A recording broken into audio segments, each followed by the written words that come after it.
ഇത് നീ എന്തായാലും നീ ഇന്നോ നാളെ വന്നിട്ട് പബ്ലിക്കിൽ വന്ന് പറയേണ്ടി വരും. ഞാൻ അങ്ങനെ പ്രോപ്പർ ചെയ്യാല്ല, ഞാൻ ചെയ്യാന്റെ മറ്റേ ഡിപ്ലോമ കോഴ്സിന് പോയിട്ട് അതും പാസ്സാവാണ്ട് വീട്ടില് ചൊറിയ കുത്തിയിരുന്നു. സത്യം വെളിപ്പെടുത്തേണ്ട കാര്യമില്ല. എടാ ഞാൻ എന്നാ കാര്യം പറയാ, ഞാൻ CA അല്ല, ഞാൻ പ്രോപ്പർ CA അല്ല. എനിക്ക് ശരിക്കും അങ്ങനത്തെ ഇതില്ല, എന്താ പറയാ, റിയൽ CA അല്ല. ഞാൻ 5 കൊല്ലം പഠിച്ച് CA ആയതല്ല. ഞാൻ ഒരു ഡിപ്ലോമ കോഴ്സിന് പോയതാണ്. അപ്പൊ അത് പഠിച്ച് അങ്ങനെ ഇതായതാണ്. പക്ഷെ ഈ CA എന്ന് പറയാൻ നല്ല രസമുള്ളതുകൊണ്ടും ഇത് വലിയ സംഭവം ആയിക്കൊണ്ടും ഞാൻ ചോദിക്കുന്ന ആളടുത്തും കാണുന്ന ആളടുത്തും എല്ലാം ഞാൻ CA എന്ന് പറയും. ഇതാണ് സത്യം പറഞ്ഞാലുള്ള കാര്യം. ഞാൻ ശരിക്കും ഒരു CA അല്ല.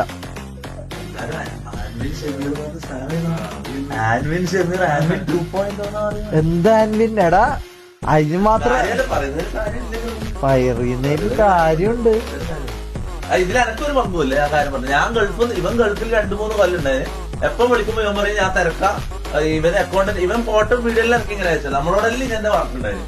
അതിന് എനിക്ക് ഞാൻ ഈ അടുത്തറിഞ്ഞത് CA പ്രോപ്പർ CA അല്ല, എന്തോ ഡിപ്ലോമ CAക്ക് പോയിട്ട് മറ്റേ എന്തോ ACC എന്തോ പരിപാടിക്ക് പോയിട്ട് ഡിപ്ലോമ പരിപാടിയാണ്.